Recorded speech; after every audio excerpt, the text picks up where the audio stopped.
Hello everyone, आप सब कैसे हैं। मैं उम्मीद करता हूं कि बहुत अच्छे होंगे और अपनी पढ़ाई को बहुत अच्छे से कर रहे होंगे। मैं आकाश कुमार बढ़ाना आईसीटी वर्चुअल क्लासरूम में आपका बहुत बहुत स्वागत करता हूं। मेरे प्यारे बच्चों, जैसा आपको पता है कि हमारी जो है 8th क्लास है और बेसिकली 8th क्लास में जो है मेरे प्यारे बच्चों हम लोग आपका देख रहे थे हिस्ट्री, और उसमें देख रहे थे ग्रामीण क्षेत्र पर शासन चलाना, यानी कि ब्रिटिश सरकार द्वारा ग्रामीण क्षेत्रों में कैसे शासन चलाया गया था। तो उसी को हम लोग आपका गौर करके आपका देख रहे थे। तो सबसे पहले हमने देखा कि कैसे रॉबर्ट क्लाइव ने बिहार और बंगाल की दीवानी को ग्रहण किया, और बिहार और बंगाल की दीवानी को ग्रहण करने के बाद कैसे उसने शासन करना प्रारंभ किया, इन सब पर आपका गौर किया। कंपनी दीवान बन गई, ठीक, इसको देख लिया, ठीक, कैसे दीवान बनी, क्या चीज थी, इनको पूरा ढूंढ लिया।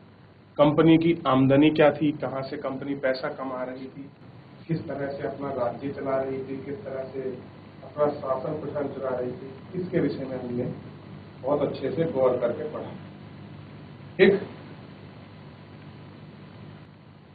और एक एक करके हमने देखा। उसके साथ आपको याद होगा कि हमने ये चित्र भी देखा था कि व्यापारिक जो कंपनी थी उसका व्यापार किस तरह से जो आपका चल रहा था, क्या उसका क्षेत्रीय संतुलन था, किस प्रकार से वो सारी चीजों को आपका मेंटेन कर रही थी, इन पर भी हमने गौर करके एक एक करके इनको देख लिया था, ठीक।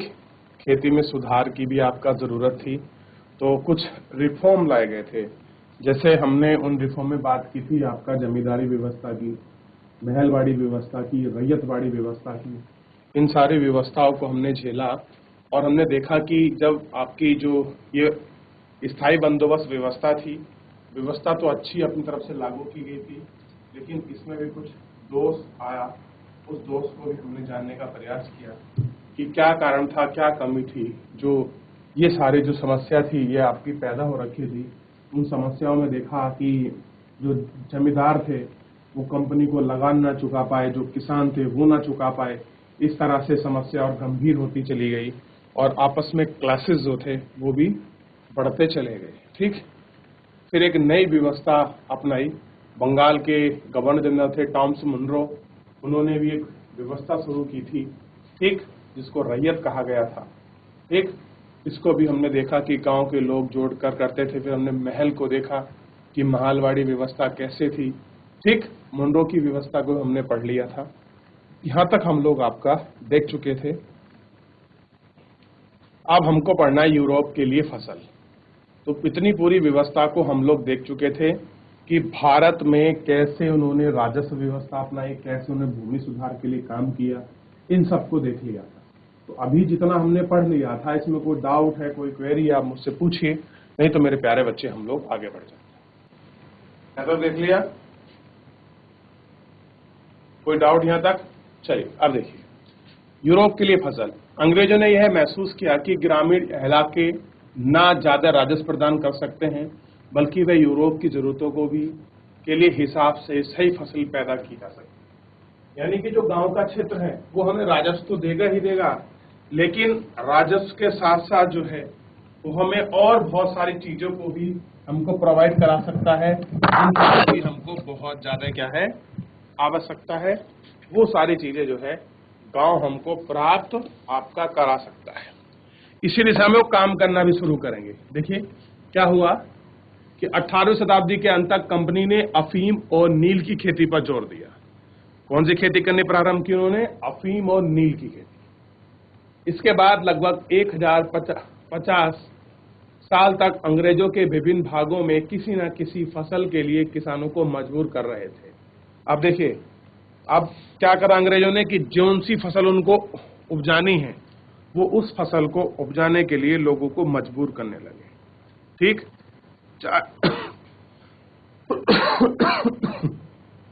हर क्षेत्र में अलग अलग आपका फसल उपजाने की उनकी पूरी कोशिश रहती थी। जैसे आप देखेंगे बंगाल में पटसन जबरदस्ती उगवाई, असम में चाय, संयुक्त राज्य यानी कि वर्तमान में उत्तर प्रदेश में गन्ना, पंजाब में गेहूं, महाराष्ट्र व पंजाब में कपास और मद्रास में चावल। ये सब जितनी भी फसल थी ये अंग्रेजों द्वारा ही तैयार की जाने वाली फसल के रूप में उन्होंने अपनी तैयार की थी। क्लियर है, ताकि वो अपनी क्या कर सकें, अपनी आवश्यकताओं को आपका पूरा कर सकें। ठीक ठीक है, उन्होंने ये फसल भी आपको तैयार कराई थी। और आप देखिए पटसन की मात्रा बंगाल में बहुत बड़े लेवल पर कॉटन हुआ था। अगर आप गेहूं पंजाब में देखें, गेहूं और असम की जो चाय थी, जो दार्जिलिंग टी के नाम से फेमस थी, वो उसको वो भारत मतलब भारत से हुआ बाहर ले जाया करते थे। तो आप इसको ये सारी चीजें भी बहुत अच्छे से देख सकते हैं। ठीक, आगे देखिए, यह है कैसे किया गया। अंग्रेजों ने अपनी जरूरतों की फसलों को खेती करने के लिए कई तरीके अपनाए। इसके लिए एक फसल पत्ती उत्पादन ही को सबसे अच्छा समझा। उन्होंने माना कि एक फसल ही जो पैटर्न है, जिससे केवल एक ही फसल उगा सकते हैं, ये जो पद्धति है, ये जो तरीका है, ये सबसे बढ़िया है। और उन्होंने उसी पर क्या दिया, जोर दिया और उसी पर आपका बल दिया कि इसी को उपजाना है। ठीक, अब देखिए, क्या रंग का भी कोई इतिहास है? अब कह रहे हैं जो हम लोग आपके कलर देखते हैं, क्या इनका भी कोई इतिहास है? कह रहे हैं चित्र 5-6 में सूती कपड़े के छापों की 2 तस्वीरें दी गई हैं। बाईं तरफ एक तस्वीर को आंध्र प्रदेश में बुनकर द्वारा बनाई गई कलमकारी में छपी हुई देख रहे हैं। दूसरी तरफ ब्रिटेन के प्रसिद्ध कवि और कलाकार विलियम मॉरिस द्वारा बनाए गए फूलों वाले चित्र को आप दोनों को देख सकते हैं कि एक समान बने, लेकिन दोनों में नीले गहरे रंग है। आप देखिए, 2 आपको ये कपड़े हैं उस समय के 20वीं शताब्दी के, और वो पहला वाला 19वीं शताब्दी के आखिर का है। दोनों को देखिए आप, आपको जो अंतर है वो बहुत स्पष्ट रूप से आपको समझ आएगा। ठीक, और आप इन दोनों में जो अंतर है वो भी साफ रूप से कर सकते हैं। ठीक है, अब देखिए, देख लिया, इस्तेमाल किया गया और इनमें आम तौर पर नील कहा गया। क्या आप जानते हैं कि यह रंग किस तरह से पैदा होता है? अब ये नील की बात कर रहे हैं, कह रहे हैं कि जो आपका नीला कलर इसमें लगाया है ये आपका नील है। अब आपको पता है कि नील किस तरह से पैदा होता है, बताइए। कह रहे हैं कि इन छापों में आपको जो रंग दिखाई दे रहा है वह नील के नाम पर एक पौधे से निकाला जाता है। नील नाम का कोई पौधा है उससे। इस बात में काफी संभावना है कि 19वीं सदी के ब्रिटेन में मॉरिशस में छापों में इस्तेमाल किया गया था। नील रंग भारत में उगने वाली नील पौधों से तैयार किया होगा। उस समय भारत दुनिया में नील का सबसे बड़ा स्रोत था। कह रहे जो भारत है वो नील का आपका सबसे बड़ा आपका स्रोत था। अब देखिए, अगला है भारतीय नील की मांग क्यों थी? क्या कारण था? क्या नील और देश में नहीं उगाया जा रहा था? भारत की इतनी नील की मांग क्यों बढ़ रही थी और क्यों लोग इतना भारतीय नील को मांग चल रही थी, क्यों इतना आपका डिमांड थी भारतीय नील की? आइए इसके विषय में पढ़ते हैं। और खासकर नील का जो आपका रीजन रहेगा, बंगाल, बिहार, उड़ीसा वाला जो प्रांत है, उसमें बड़ी ही आपके मात्रा में नील की खेती होगी। जैसे देखिए, नील का पौधा क्या है, मुख्य रूप से उष्णकटिबंधीय इलाके में उगता है। क्या होता है? उष्णकटिबंधीय इलाके में उगता है। 13वीं शताब्दी तक इटली, फ्रांस और ब्रिटेन के कपड़ा उत्पादक कपड़े की महंगाई के रंग के लिए नील का इस्तेमाल करते थे। कैसे इसका इस्तेमाल करते थे? नील का। उस समय भारतीय नील बहुत थोड़ी सी मात्रा में यूरोप बाजार में पहुंचता था। उसकी कीमत भी ऊंची होती थी, इसलिए यूरोप कपड़ा उत्पाद को बैंगनी और नीले रंग बनाने के लिए बोर्ड नामक एक और पौधे पर निर्भर रहना पड़ता था। बोर्ड पौधा शीत में उड़ता था, इसलिए यूरोप में आसानी से मिल जाता था। उत्तरी इटली, दक्षिणी फ्रांस, जर्मन, ब्रिटेन के कई हिस्सों में यह पौधा पैदा होता था। नील के साथ प्रतिस्पर्धा से यूरोप के मोट उत्पादकों ने अपनी सरकार पर दबाव डाला कि वह नील के आयात की प्रतिबंध लगा दें। अब देखिए, हम नील उनको किससे बनाना पड़ता था? 2 पौधों से तैयार रहकर। और भारत में क्या था? बहुत ही आसानी से ये चीजें हो रही थी। ठीक, मगर कपड़े को रंगने वाले नील को ही पसंद करते थे। नील से बहुत चमकदार नीले रंग मिलता था, जबकि मोट से मिलने वाला रंग बेजान और फीका था। 7वीं शताब्दी के आते आते यूरोपीय कपड़ा उत्पादकों ने नील के आयात पर पाबंदी लगाने में ढील देने को अपनी सरकार को राजी कर लिया। कैरेबियन द्वीप समूह पे स्थित सेंट डिमांड में फ्रांसीसी, ब्राजील, पुर्तगाली, जमैका में ब्रिटिश, वेनेजुएला, स्पेनिश लोग नील खेती करने लगे। उत्तरी अमेरिका में बहुत सारे भागों में नील के बाग सामने आए थे। ठीक 18वीं शताब्दी के आखिर तक भारतीय नील की मांग और बढ़ गई। ब्रिटेन में औद्योगिकरण का युग शुरू हो चुका था। उसके कपास उत्पादन में भारी इजाफा हुआ। अब कपड़ों की रंगाई तेज से बढ़ने लग गई थी। नील और उस दौरान वेस्ट इंडीज, अमेरिका से मिलने वाले सूती कपड़े अनेक कारणों से बंद हो गए थे। 1773-1789 के बीच दुनिया का एक नील का भाग आधा रह गया। ब्रिटेन और अंग्रेज अब नील की आपूर्ति के लिए बेचैनी से किसी स्रोत पर तलाश रहे थे कि यह नील कहां से मिल सके। अब देखिए, एक जगह है कि आप नील पर पाबंद लगाओगे, उसको ढीला छोड़ोगे। दूसरी जगह के लोग हैं कि आपका नील की तलाश कर रहे हैं। ठीक, क्या कर रहे हैं? नील की तलाश, यानी कि किसी के लिए वो बहुत ज्यादा उपयोगी भी बन रहा है। ठीक, भारत में ब्रिटेन से बढ़ती दिलचस्पी। अब देखिए, भारत में क्या हो रहा है? ब्रिटेन की बढ़ती दिलचस्पी, इसको भी देखेंगे। पहले इसको एक बार देख लीजिए, जितना पढ़ा है। कुछ पूछना है आप पूछ लें, फिर आगे चलते हैं। अब देखिए, भारत में ब्रिटेन की बढ़ती दिलचस्पी। यूरोप में नील की बढ़ती मांग को देखते हुए ईस्ट इंडिया कंपनी भी भारत में नील की खेती बढ़ाने का रास्ता ढूंढने लगी थी। क्या चाह रहे थे? कि हम भी क्या करें? भारत में नील की खेती करें। ठीक, अब क्या कह रहे हैं? देखिए, 18वीं शताब्दी के आखिरी दशकों से ही बंगाल में नील की खेती तेजी से फैलने लग गई। क्या हो गई? तेजी से फैलने लग गई। बंगाल में पैदा होने वाला नील दुनिया के बाजारों में छा गया। 1778 में ब्रिटेन द्वारा आयातित किए गए नील में भारतीय नील का हिस्सा केवल 3% था। 1810 में ब्रिटेन द्वारा आयातित नील के हिस्से में भारतीय नील का कुल हिस्सा 95% था। देखिए, 1778 में कितना था? 30%, और 1810 में कितना हो गया? 95%।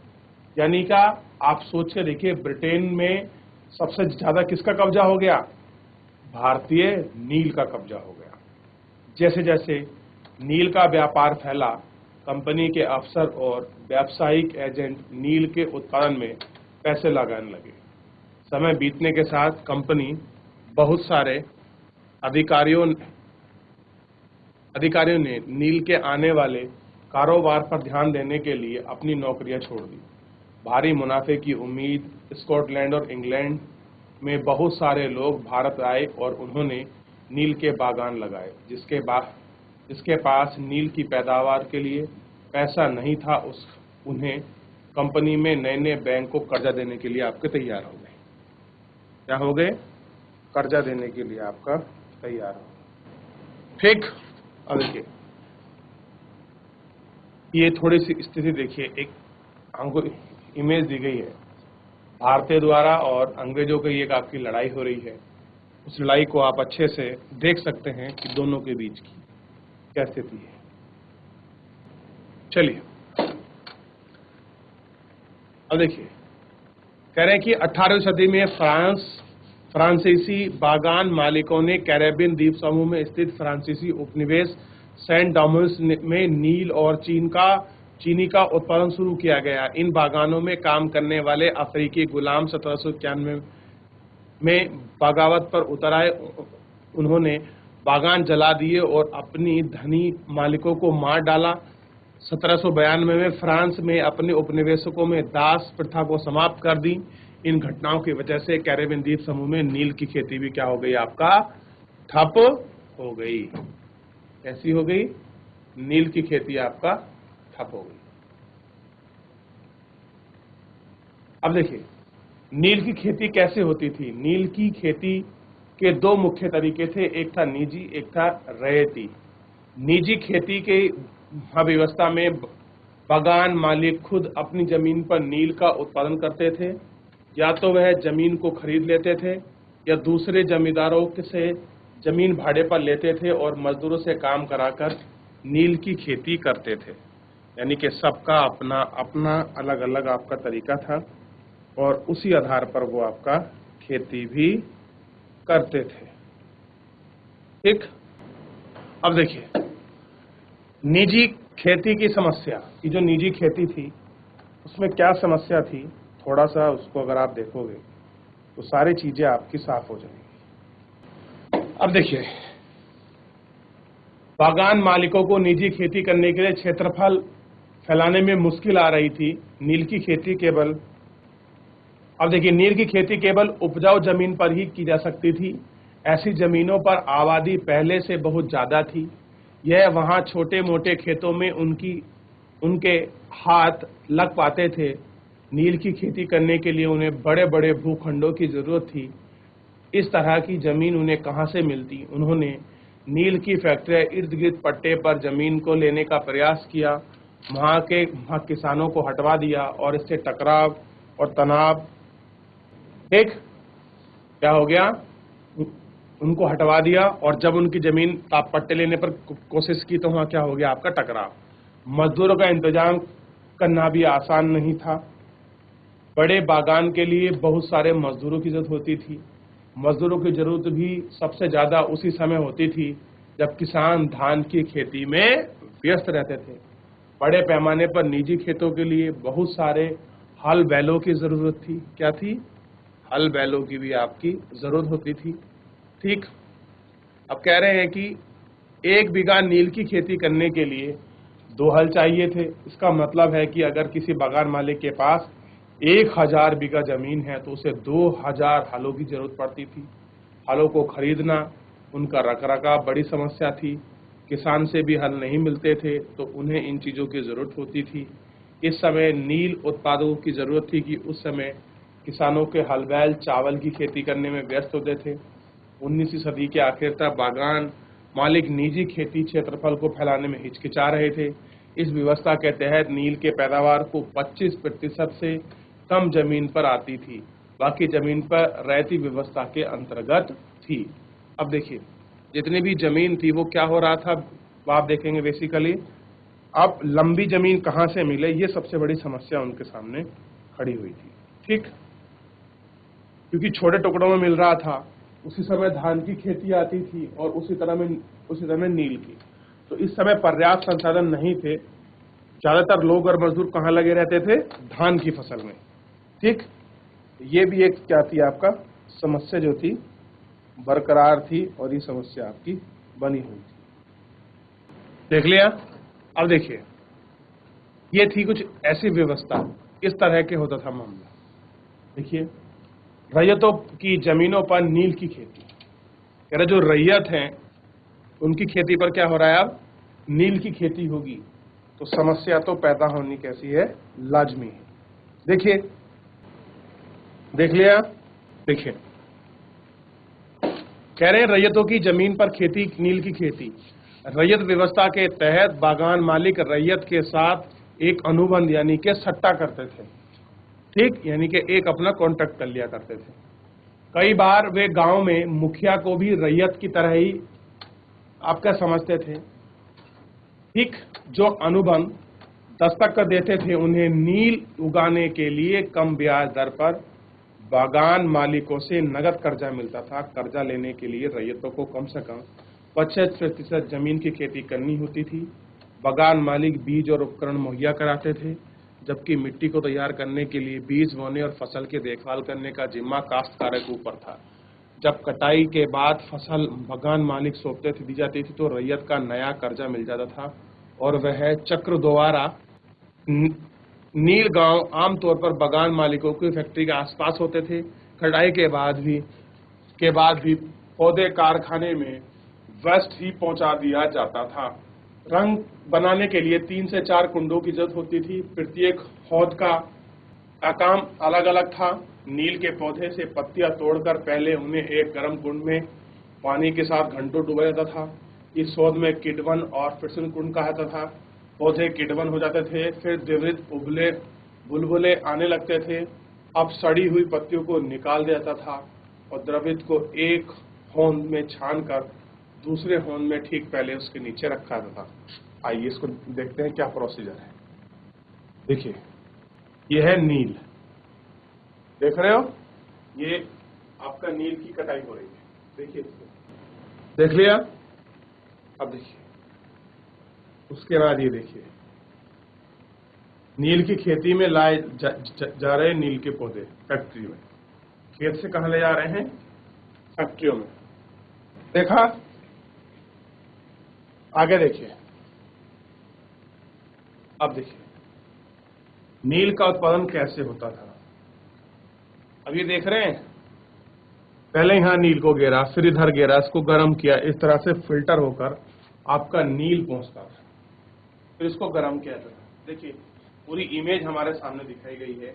ये प्रोसीजर था, आपका पूरा प्रोसेस था कि हम नील का उत्पादन कैसे करें। देख लिया, नील के पौधों को हौद तक औरतों ही ढोकर लाती थी। यानी कि पहले नील खेत से कटेगा, बैलगाड़ी के माध्यम से फैक्ट्री पहुंचेगा, औरतें उसको ढोएंगी, हौज में गिरेगा, फिर वो गर्म होगा, फिर उसमें बुलबुले आएंगे, फिर उसमें फर्मेंटेशन होगा, फिर उसको छाना जाएगा, फिर उसको द्वारा होगा। इस तरह की प्रोसेस में कहीं तैयार हो। अब देखिए हौद में घोल हिलाने वाला ये व्यक्ति उसके अंदर बढ़ेगा और घोल को क्या करेगा? मिक्सचर करेगा, उसको जो मिक्सचर बना है उसको रेडी करेगा। तो इस तरह से पूरा प्रोसेस आपका इसमें तैयार किया जाता हुआ। ठीक, अब देखिए ये नील वो है जो आपका बिक्री के लिए तैयार हो रहा है, इसको वो आपको बेचने जा रहे हैं। कहाँ जा रहे हैं? उसको बेचने के। तो देखिए ये पूरा चित्र के माध्यम से हमने इस पूरे प्रोसीजर को समझने की कोशिश की कि कैसे नील बनता था, कहाँ से कटता था, कैसे उसकी ढुलाई होती थी, ठीक है, और कैसे नील के लिए अफ्रीकन जो आपके क्षेत्र थे उनमें संघर्ष हुआ। उस संघर्ष की कहानी को भी आप अच्छे से देख सकते हो, आप उसको समझ सकते हो। क्लियर है? देख लिया इतना? किसी कोई डाउट, कोई क्वेरी मेरे प्यारे बच्चों? देखिए एक शब्द आया था बीघा, जमीन की एक माप है। ब्रिटिश शासन में पहले बीघे का आकार अलग होता था। बंगाल में अंग्रेजों ने इसका क्षेत्रफल करीब 1/3 एकड़ तय कर दिया था। यानी कि 1 एकड़ का 1/3 भाग जो होगा उसको 1 बीघा कहते हैं। देखिए आज भी जमीनों की जो आपका पैमाइश है या तो फिटों में होती है, मीटर में होती है, गजों में होती है, क्लियर है, नाली में होती है, या फिर आपका बीघा में होती है। जितनी भी बड़ी बड़ी जमीन है उनकी हम इस तरह से आपका जो है उनकी पैमाइश करते हैं। ठीक, तो आज फिलहाल हमने इसको यहां तक ही देखा है। तो मेरे प्यारे बच्चों एक बार इसको घर जाकर पढ़ लीजिए, रिवीजन कर लीजिए। कुछ डाउट बनता है तो हम कर लेंगे। फिलहाल आज के लिए इतना ही। धन्यवाद।